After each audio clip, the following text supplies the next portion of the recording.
And we get a charity race for our troubles. Nice. Thanks, Ace.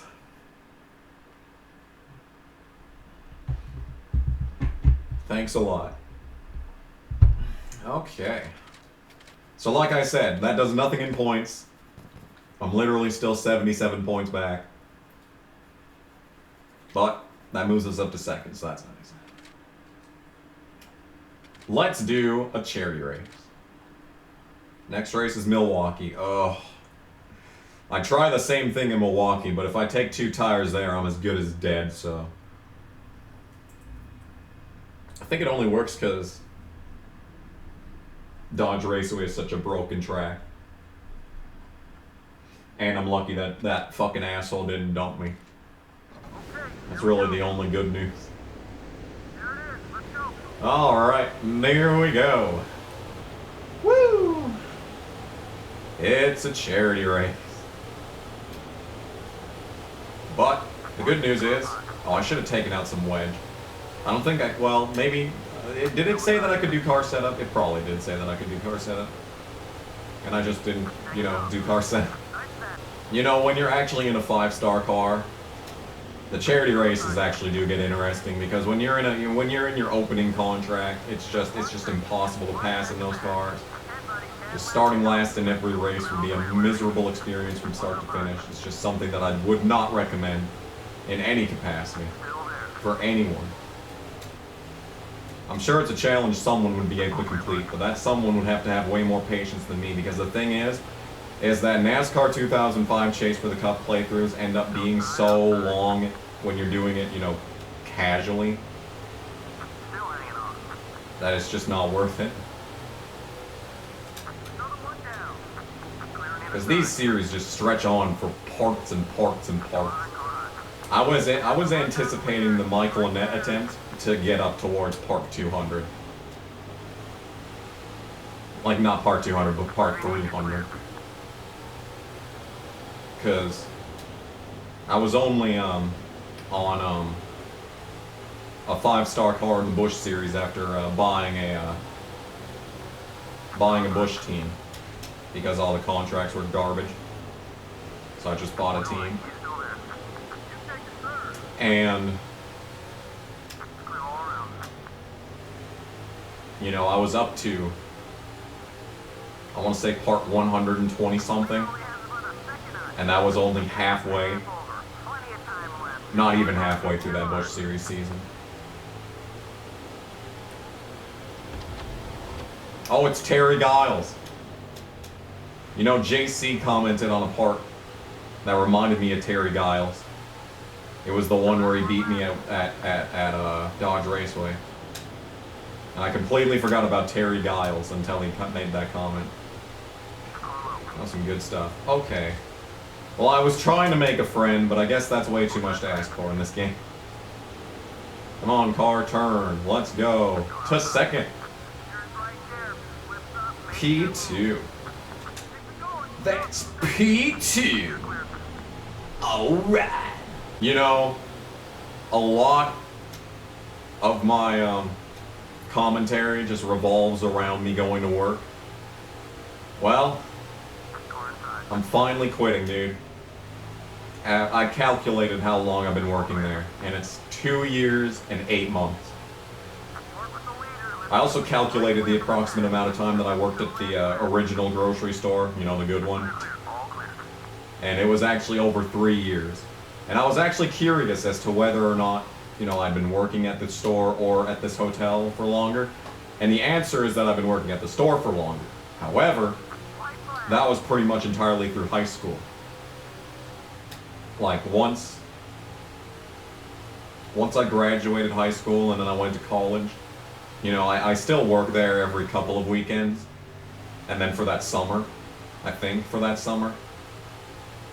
No, that was the summer where I worked. Oh, I won. I wasn't even paying attention to the lap counter. No, 2016 was the one where the new management took over. And 2017 was the one where the actual new store was open. So, it's very confusing. The point that I'm trying to make is that I did most of that 3 years in high school. So the only time I didn't actually do like, 8-hour shifts. I only did like 4 or 3-hour shifts for the most part when I was in high school. So the cumulative time that I actually spent inside of the grocery store building was probably a lot less. A lot less than what I've actually spent at the hotel. Because I don't think I've ever had a shift lasting shorter than 4 hours at the hotel ever since starting there. And yet, pretty much all of my shifts in high school were 4 hours or less.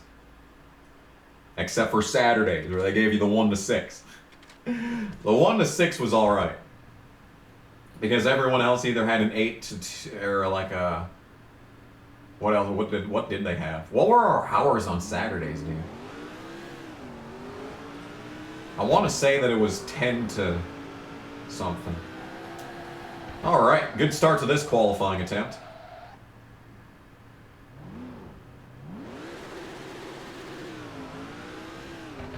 Yeah, I want to say that our hours were 10 to 6.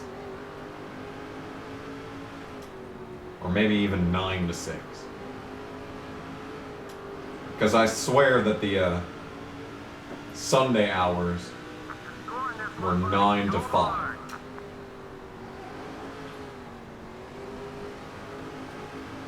I know that. We closed at 5 on Sundays and closed at 6 on Saturdays. I just don't know when we opened. Every other day of the week we opened at 7 and closed at 8. Until 2014, where we started closing at 7. It was very convoluted. I really enjoyed my time at the grocery store. I kind of disliked it while I was in high school, and I wanted something that would let me, actually have some time off, because I was pretty much working like literally every single night. Like, what I hated about being in high school and working at the same time was that there was basically no time to do anything else, because I started working before I started my YouTube channel, but once I started YouTube, I wanted to actually, record shit for YouTube, but I was always having to fucking work, so I never have a chance to, record shit. The only time that I ever had to record shit was like at, 2 a.m. And then people wonder why I was always tired at school. Anyway, 9th is a pretty good qualifying spot for Milwaukee, I guess. But what I need to do is like a full retrospective on the hotel like I did on the grocery store. I haven't made, well actually that's a lie, I haven't made specifically grocery store gripe style videos for the hotel. I've only ever yelled about Expedia, but that's because Expedia sucks. Because, generally, the hotel work is extremely easy. It's without a doubt the easiest job that I've ever had, but I've only had, like 3 jobs in my life. I've been working. I started work. Come on, turn, you piece of shit. I started working, I want to say a month after I turned 15, and I've been working ever goddamn since. So that's 9 years of me being in the job market, of me being the working class, And I've only had a few jobs, but then again, if I've been working since age 15, then that should not count my time as the newspaper kid. Because in the most suburban, Hallmark movie channel type of moves, my first job was delivering newspapers. And the best part about it is that, like, a whole bunch of kids had, like, all the routes figured out, and the only way that I was able to get in because one of the other kids was quitting, right?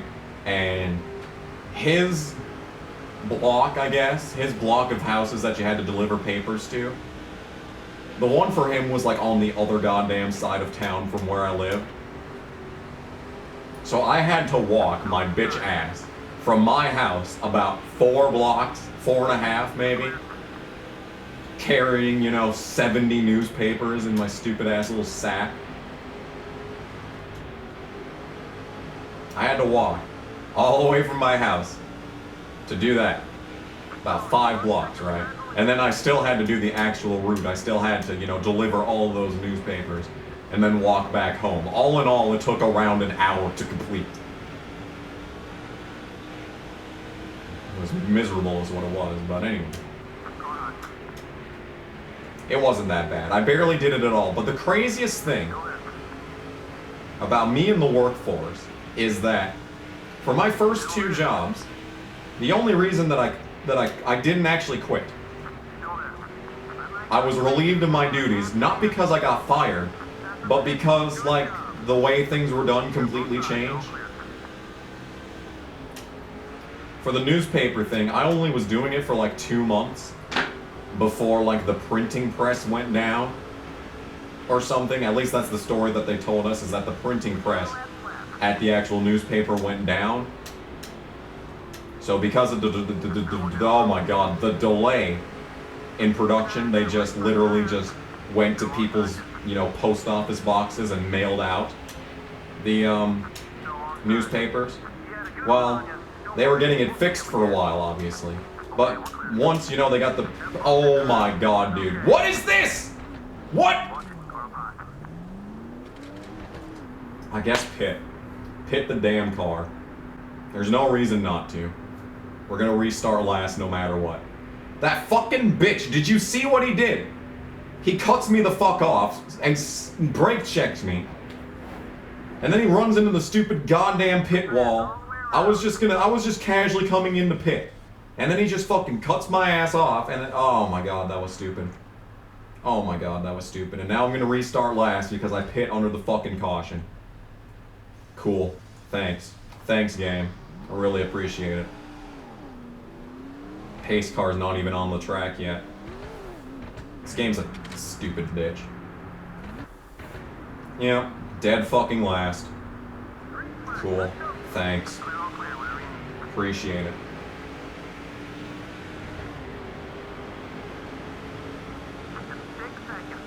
I was gonna be dead fucking last no matter if I didn't pit or did pit there. So I may as well fucking pit. Shit ass game. But yeah, the printing press went down and they started delivering it in the mail.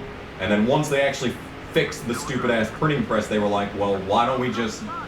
Why haven't we been doing it like this? Why are we paying a bunch of preteens a whole bunch of money to deliver these newspapers when we can just do it for free through the mail? And that was the end of newspaper delivery. I can rest assured that I did not, I was not the only one to lose my job that day. However, the grocery store obviously shut down. And technically my employment did not carry over to the new grocery store, so technically I had to reapply. So technically my second job, I also lost it instead of actually quitting myself.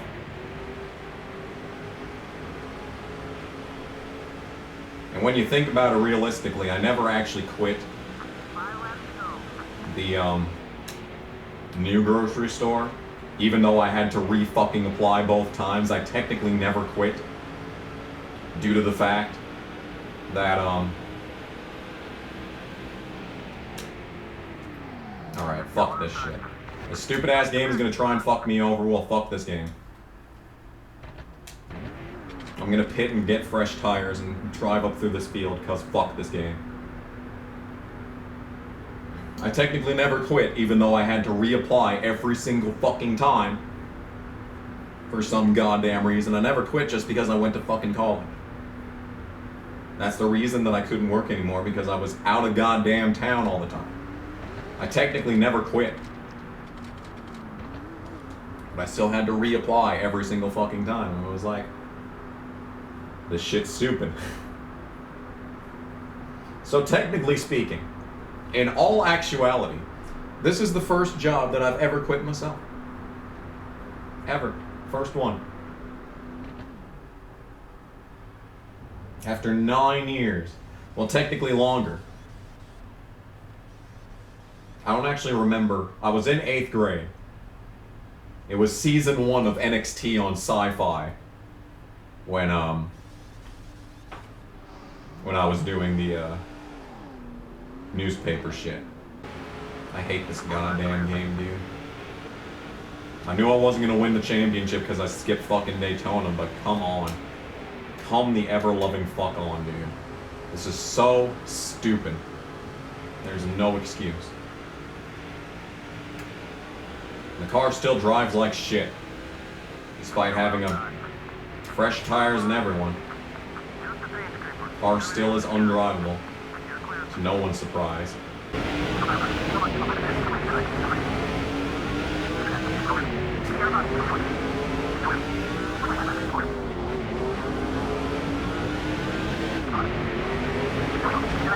Yep, we're gonna finish 25th in a race I could have won. Super cool, thanks. Hamilton finishes 3rd. Fucking surprise, surprise.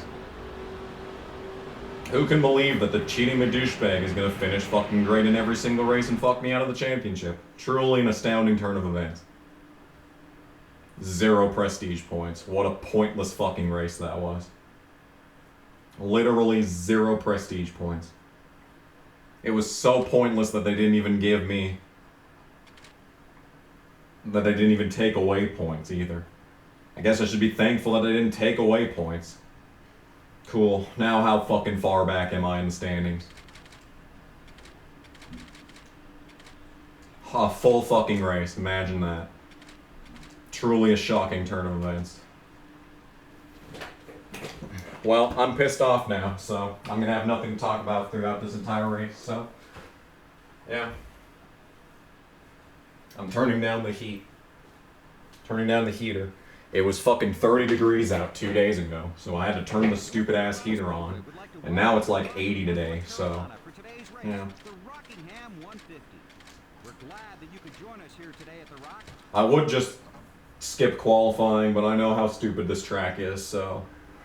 I'm just gonna qualify for the pole and win the race and just... yeah. Wow, I got the pole, imagine that. Alright, I'll see if anything interesting happens. Nothing interesting happened. That's another win. And we're back to the actual game. Kansas.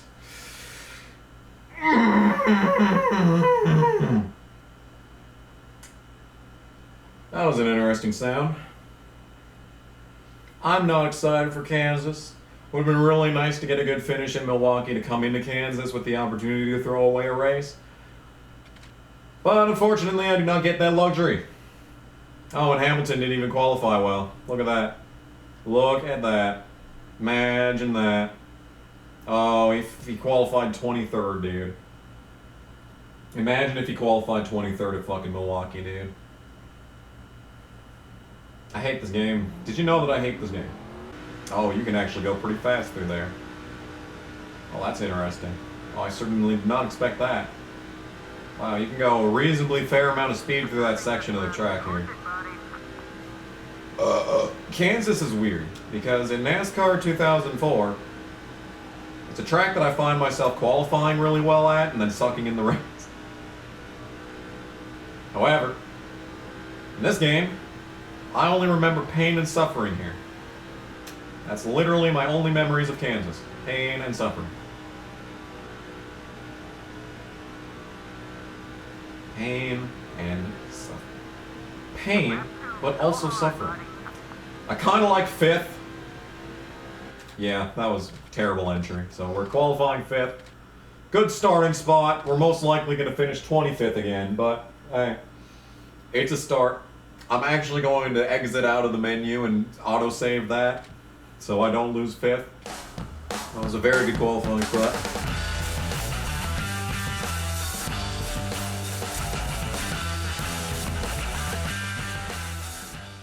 So, I'm real fast, and the fact that you're a racer is a fiddle-dee-doo.